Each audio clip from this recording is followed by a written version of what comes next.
এক্সেলটা start করার পরেই একদম উপরে যেটা দেখতে পারতেছি বুক 2 লেখা আছে বা বুক 1 লেখা থাকতে পারে, সেটাকে বলে কি স্যার? সেটাকে বলে টাইটেল বার। সেটাকে বলে টাইটেল বার। আমরা কিন্তু ওয়ার্ডেও এগুলা দেখছিলাম। তারপরে আমরা একটু যদি নিচের দিকে নামি, সেখানে দেখতে পারতেছি file, home, page, data, review, view, help. এগুলা হচ্ছে এক একটা মেনু বার। এগুলো হচ্ছে এক একটা মেনু বার। আচ্ছা, মেনু বারের ঠিক নিচে আমরা যেটা দেখতে পারি, এই যে চেঞ্জ হয়ে যাচ্ছে মেনু বারের সাথে সাথে, সেগুলাকে বলে কিন্তু রিবন বার। সেগুলারে কি বলে স্যার? রিবন বার। আচ্ছা, তো রিবন বারের ঠিক নিচে কিন্তু আমরা একটা লাইন দেখতে পারতেছি, সেটা হচ্ছে তোমার ফর্মুলা বার। এটারে বলে কি স্যার? ফর্মুলা বার। এটারে কি বলে স্যার? ফর্মুলা বার। আচ্ছা, তারপরে আমরা এখান থেকে আরো কিছু জিনিস দেখতে পারতেছি, সেটা হচ্ছে তোমার রয়ের নেম। আপাতত সরি, এটা হচ্ছে তোমার সেলের নেম থাকবে এখানের মধ্যে। তো সেল কি, আপনারা যখন ওপেন করবেন এক্সেলটা, প্রথমেই কিন্তু চারকোনা বক্সগুলা দেখতে পারবেন। দেখতে পারতেছেন? ওপেন করলে এরকম বক্স বক্স বক্স বক্স ছোট ছোট অনেকগুলো অসংখ্য বক্স দেখা যায়। এই যে অসংখ্য বক্সগুলা, তার এক একটা বক্সকে বলে কিন্তু সেল। এক একটা বক্সকে কি বলে স্যার? সেল বলে। আচ্ছা, আমরা এখানে ওকে, তো এখানে আমরা ঠিক ফাংশন বারের ঠিক নিচে বা ফর্মুলা বারের ঠিক নিচে কিন্তু আমরা ABCD এগুলা দেখতে পারতেছি। আপনাদের কাছে অবাক লাগতে পারে যে এগুলা আবার কি। এগুলা কিন্তু দেখেন, আমি যখন এগুলা হচ্ছে এক একটা কি স্যার? এগুলা হচ্ছে এক একটা কলাম। এগুলা হচ্ছে এক একটা কলাম।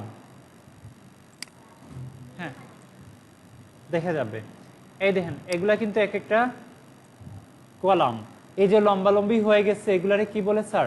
এক একটা কলাম বলে। হ্যাঁ, আচ্ছা, এই জন্য এটারে কলাম হেডিং বলে। এইসবকে কলাম হেডিং বলে। ABCDEFGHIJ এগুলা এক একটা হচ্ছে কলামের হেডিং। আচ্ছা, পরে আমরা একটু যদি জুম করি, তাহলে এদিক থেকেও চলে যাওয়া কিছু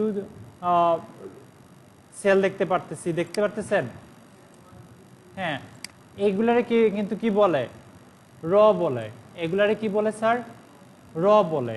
হ্যাঁ, এই জন্য 1 2 3 4 5 এগুলারে কি বলে? রো হেডিং বলে। এগুলারে কি বলে স্যার?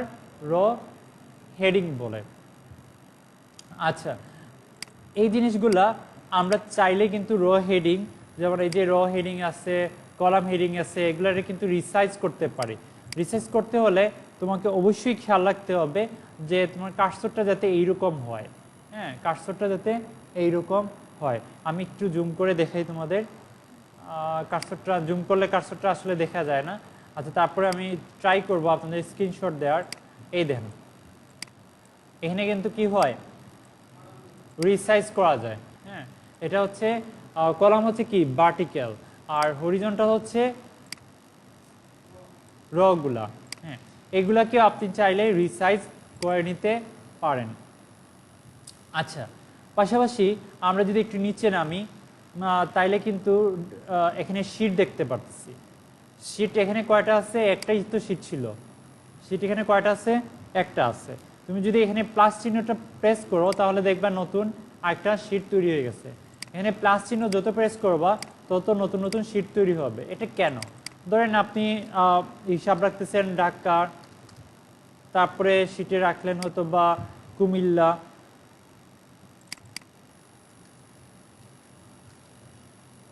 তারপরে হচ্ছে কি চিটাগাং। হ্যাঁ, এইরকম করে করে আলাদা আলাদা বিভাগের হিসাব আলাদা আলাদা জায়গায় আলাদা আলাদা শিটে রাখতে পারেন। এই শিটগুলো চাইলে কিন্তু আমি দেখো মাউস ড্র্যাগ করে যে কোনো জায়গায় মুভ করতে পারি। এই দেখো চিটাগাংটা কিন্তু এদিকে চলে আসছে, আগে ছিল কি ওইদিকে ছিল না। এই দে লেফট মাউসটা লেফট বাটনটা ক্লিক করে আমি এটাকে মুভ করতে পারি। আবার চাইলে এখানে কালারও চেঞ্জ করতে পারি। যদি মনে হয় যে আমার এই কালার হইলে পছন্দ মানে সুবিধা হবে, তাহলে রাইট বাটন ক্লিক করে আমি কি করতে পারবো? এই যে ট্যাপ কালারে গিয়ে ট্যাব কালারটা দেখতে পাচ্ছেন? এই ট্যাব কালারে গিয়ে আমি যে কোনো একটা কালার সেট করে দিতে পারবো। দেখো এই ট্যাপের কালারটা হয়ে গেছে কি রেড।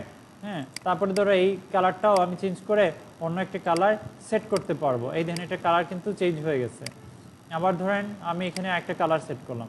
তো এক একটাতে এক একটা শিটে আমি এক এক রকমের কালার সেট করতে পেরেছি, তাই তো? দেখেন, দেখা যায়? হ্যাঁ।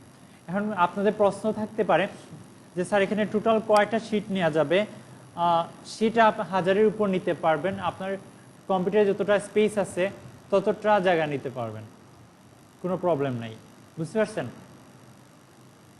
আচ্ছা, তাছাড়াও আমরা কিন্তু এই যে ইয়েরগুলো আছে, এগুলো কি বলে শিটগুলোকে হাইড করে রাখতে পারবো।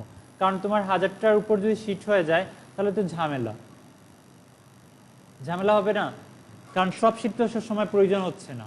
তো এই জন্য শিটটারে হাইড করে রাখতে পারো। রাইট বাটন ক্লিক করে এই দেখেন এটাতে কোথায় যাবেন, হাইডে ক্লিক করবেন। কোথায় ক্লিক করবেন? হাইডে। রাইট বাটন ক্লিক করে আমি হাইডে ক্লিক করলাম, দেখছো এটা হাইড হয়ে গেছে। এটাকে আবার হাইড করতেছি, এটাকেও আবার হাইড করে দিচ্ছি। এখানে হাইড করলে প্রশ্ন আসে স্যার আনহাইড কিভাবে করব? প্রশ্ন এটা অটোমেটিক চলে আসে না? তো রাইট বাটন ক্লিক করে দেখেন এখানে একটা অপশন আছে আনহাইড, দেখা যায়? আনহাইড দেখা যায়। এখানে আনহাইড দেওয়ার সাথে সাথে আমার কিন্তু অনেকগুলা অপশন চলে আসবে যে কোন আপনি যদি 50টা শিট হাইড করে রাখেন তাহলে 50টা শিটই এখানে দেখতে পারবেন কোন শিটটাকে আপনি আনহাইড করতে যাচ্ছেন। তো আমি আসলে ওই যে কুমিল্লা এই শিটটাকে কি করতে যাচ্ছি, আনহাইড করতে যাচ্ছি। এই জন্য কুমিল্লাকে সিলেক্ট করে ওকে করে দিব। এই দেখো কুমিল্লা চলে আসছে, দেখতে পারতেছেন? আচ্ছা, তাছাড়া এই যে আমরা যেটা বললাম এই যে ছোট ছোট বক্স যেগুলো ছিল ওইগুলো কি জানি বলে, সেল। হ্যাঁ, প্রত্যেকটা সেলের কিন্তু আলাদা নাম আছে, প্রত্যেকটা সেলের আলাদা নাম আছে। নামটা কিভাবে গঠন হয়, এই যে কলাম নেম আছে না এফ, আমার এই সেলের নামটা হচ্ছে F6। কিভাবে? প্রথমে হচ্ছে কলামের নাম, তারপরে হচ্ছে রয়ের নাম। হ্যাঁ, আমরা নর্মালি কিন্তু এখান থেকেও দেখতে পারি, এই দেখো এখানেও কিন্তু দেওয়া আছে F6 এই সেলের নাম। তুমি যেই সেলটাকে সিলেক্ট করবা ওই সেলের নামটা কিন্তু এখানে বেশি উঠবে, H8। হ্যাঁ, অথবা তুমি H8 নর্মালি লিখতে পারো। ওকে, এটা আমরা আমাদের গেল সেল, তাই না স্যার? সেল জানি, সেলের নাম জানি। হ্যাঁ, পরবর্তীতে আমরা একটু ডানে নিচের দিকে আসি। আসলে এখানে 3টা পার্ট দেখতে পারতেছি। হ্যাঁ, 3টা পার্ট দেখা যাচ্ছে। এই 3টা পার্ট এক্স্যাক্টলি কি? এই 3টা পার্ট হচ্ছে 3টা ভিউ। 3টা পার্ট হচ্ছে 3টা ভিউ। এটা হচ্ছে নর্মাল ভিউ আমাদের, যেটা বাই ডিফল্ট থাকবে। এই যে প্রথমটা, এই প্রথমটা হচ্ছে বাই ডিফল্ট থাকবে নর্মালি, আমরা ওপেন করলে কিন্তু এটা আসবে। আর সেকেন্ডত যেটা, এটা হচ্ছে কি পেজ ভিউ। এটা হচ্ছে পেজ ভিউ, কারণ আমাদের এক্সেল শিটটা এত বড়। হ্যাঁ, এটাকে বলে স্প্রেডশিটও বলে, এক্সেল শিটটাকে কি বলে, স্প্রেডশিটও বলে। আমাদের শিটটা এত বড় যে যদি এটাকে বের করা হয় কম্পিউটার থেকে পুরো একটা রুম লাগবে এটাকে জায়গা করতে। হ্যাঁ, বাট আমি যদি প্রিন্ট করতে চাই, বাজারে তো এত বড় পেজ আছে পেজ, কত বড় পেজ, বাজারে যে পেজগুলো পাওয়া যায় এরকম। হ্যাঁ, বা A4 সাইজের। তো A4 সাইজের আমাকে জানতে হবে না যে A4 সাইজটা আসলে এখানে কতটুকু, কারণ তুমি যদি এরকম নিয়ে টাইপিং করা শুরু করো বা কাজ করা শুরু করো, তুমি জানতেই পারবা না যে তোমার আসলে এত জিনিস যে লিখছো সবগুলা প্রিন্টিংয়ে আসবে না। এই জন্য তোমাকে কি করতে হবে, প্রিন্ট প্রিভিউটা মানে প্রিন্ট ভিউটা, পেজ লেআউট ভিউটা দেখতে হবে। এটাকে বলে পেজ লেআউট। এটাকে কি বলে, পেজ লেআউট। আপনাদের কি বুঝাইতে পারছি? হ্যাঁ, আচ্ছা। তো আরেকটা জিনিস আমরা সেল সম্পর্কে জানি, কারণ এইটাতে যাওয়ার আগে আমাদের এখানে কিছু লেখা থাকতে হবে, আদারওয়াইজ আমি এটা আপনাদের বুঝাতে পারবো না। বুঝতে পারছেন? দ্যাটস ওয়াই আমি এখানে সেল সম্পর্কে আপনাদের একটু ইনফরমেশন দিয়ে রাখি। যেমন সেলে যদি আমি কোনো কিছু লিখি, যেমন সিরিয়াল নাম্বার এসএল দিছি, এসএল দিয়ে কিবোর্ড থেকে যদি ট্যাব প্রেস করি তাহলে কিন্তু আমার ডাইন সাইডে যাবে। দেখো তারপর হচ্ছে কি নেম, তারপর কি প্রেস করব, ট্যাব প্রেস করব। ট্যাব প্রেস করলে সবসময় কি হবে, নেক্সট সেলে যাবে। ট্যাব প্রেস করলে কি হবে, নেক্সট সেলে যাবে। আচ্ছা, তারপরে ধরেন আপনার ফোন নম্বর, ওকে। তারপরে দেখো ট্যাব দিলাম, আবার ট্যাব দেওয়ার পরে কি হইলো, দেখো এই সেলটা এই কলামে জায়গা হয়েছে, ফোন নম্বরের জায়গা হয় নাই। তারপরে আমি প্রেজেন্ট অ্যাড্রেস দিছি, জায়গা হয়েছে, এটারও কিন্তু জায়গা হয় নাই। শুধু জাস্ট কি করব, এই জায়গাটাতে ডাবল ক্লিক করব। এই জায়গাটাতে ডাবল ক্লিক করলেই দেখবা আমার কন্টেন্ট অনুসারে মানে এটার জায়গা করে নিছে অটো। এই দেখো এখানে ডাবল ক্লিক করব, জায়গা করে নিচ্ছে। আচ্ছা, পরবর্তীতে আমি কিছু কাজ করতে পারি, সেটা হচ্ছে ধরো আমি এটাকে পুরোটা সিলেক্ট করে নিলাম। সিলেক্ট করে এই যে এখানে যাব, গিয়ে বর্ডার মেরে দিব, এখানে যাব গিয়ে অল বর্ডার দিয়ে দিব। অল বর্ডার হলে কি হবে, অনেকটা আমাদের টেবিলের মতো হয়ে যাবে। অল বর্ডার দিয়ে দিই। আচ্ছা, এতটুকু তো দিলাম। দেওয়ার পরে এখন যদি আমি এটাতে দিই, মানে ওই যে ভিউটা এটাতে দিই, তাহলে কি ঘটে দেখো, জাস্ট যতটুকু লেখা আছে স্যার ঠিক ততটুকু আমরা দেখতে পারতেছি।